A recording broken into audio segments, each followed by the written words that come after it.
through a victory? Well, I think the beauty of the Pac-10 is we're all good teams, and to play ASU on the road, that's a tough assignment for anybody. Obviously, with the weather change and what we're used to here, and they're a good team, well coached, and we'll obviously have to be at our best. But I think our non-conference schedule has prepared us to cope with anybody, and conference play is about putting the best pieces of your game together, and that's what we're striving to do. And so the focus is on us. And also, your team has been finishing their games strong this season. So what do you do, or what do you say to your players to keep them focused and energized to pull through a win, even though the other team may be ahead? Well, I think I can take some of the credit, but I think a lot of the credit goes to our staff behind the scenes. Corey Metzger, Deacon, has done a wonderful job with our athletes in terms of their overall fitness. And so I think our players feel ultimately confident in any game that they can finish the game stronger. And so couple that with the ability of players and the way we're playing and the depth we have of our team, I'm not surprised that we're finishing games strong. And that's obviously what we need to do if we want to be one of the best. All right. Well, thank you for the interview, and back to you guys at the studio. Thanks, Abby. Well, the men's golf team had their final round of the Alistair McKenzie Invitational canceled due to excessive amount of water on the greens.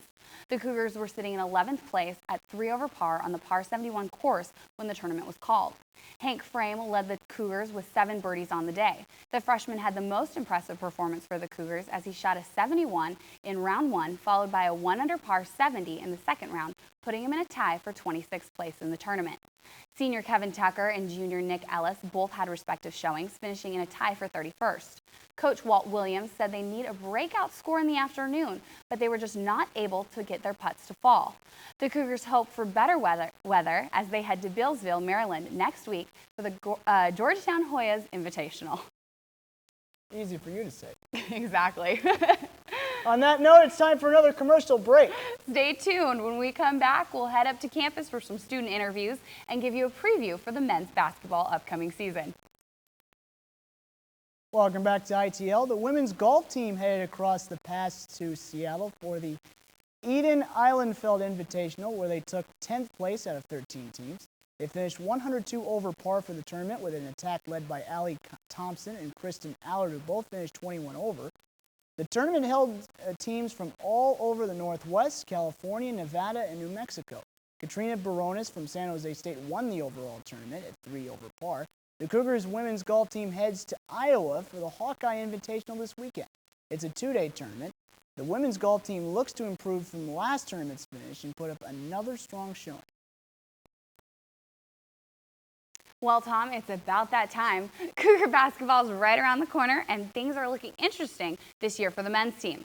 The Cougs are in a transitional year with the departure of Tony Bennett to the University of Virginia, as well as the losses of senior leaders Taylor Rochestie, Aaron Baines, David Harmeling, and Caleb Forrest. But the team's not going to let them get them down. The Cougars are determined to prove themselves under new head coach Ken Bone. The team has 7 sophomores and 8 freshmen on the roster this season, with the lone senior, Nicolo Koprivica.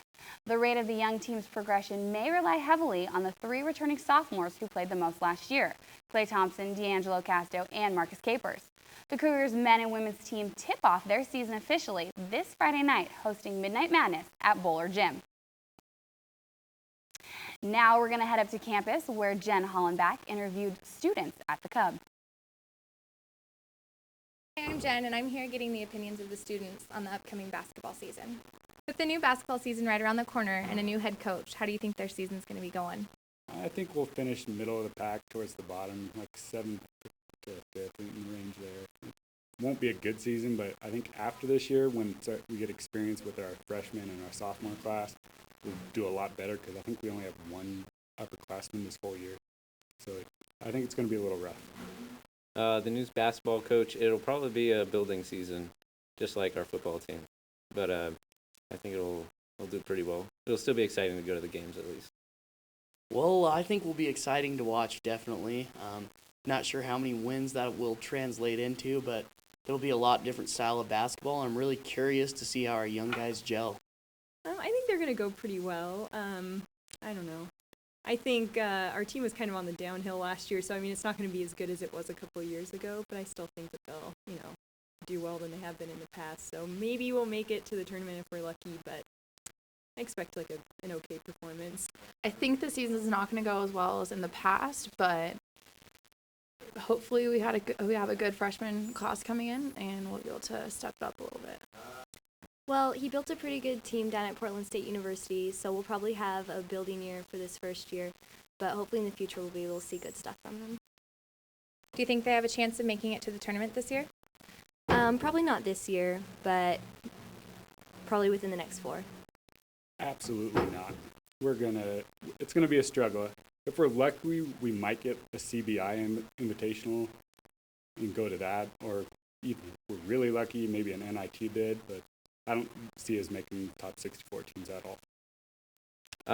This year, probably not. I predict at least a 4-game win season.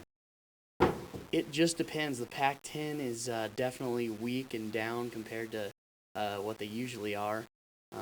But like I said, it just really depends on our team chemistry and see how many wins that translates into. I really hope so. I think we'll have to wait at least like halfway into the season to see how we're doing with the new head coach. But, we've made the last couple, so hopefully we can keep that going. Who do you think will place at the top of the Pac-10 this year? That's a tough one. I know Arizona is usually pretty good. I think they probably have a pretty good chance. Maybe UCLA, but I don't know. We'll go with Arizona. I think they might do it. I definitely think Cal has to be the front runner with their returning starters, and UCLA is always a powerhouse. UW's good, and maybe we can be right in the mix after that. I know Cal's going to be pretty good this year. They have a lot of returning players. UCLA is always up at the top. Unfortunately, the Huskies have a lot of players coming back, except for that guy Brockman. Nobody likes John Brockman. Some California school. They always win. And the top of the Pac-10, I think Arizona State.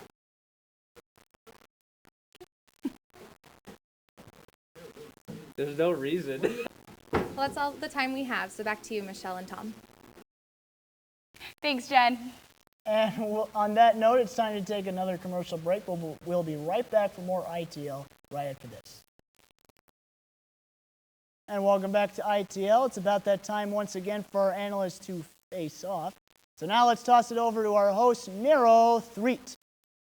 Thanks, guys. Welcome back to Face Off. I'm Nero Threet. We welcome back Jeff McNish and defending champion Julia Burton. Let's get to it. All right, let's talk baseball. Last week we talked AL MVP. This week we shift things to the NL and Cy Young race.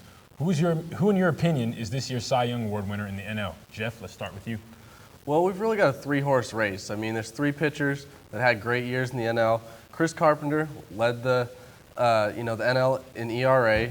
Tim Lincecum led it in strikeouts, and Adam Wainwright led it in wins. So when it comes down to it, because Wainwright and Carpenter are on the same team, I think the West Coast voters are all going to go with Lincecum.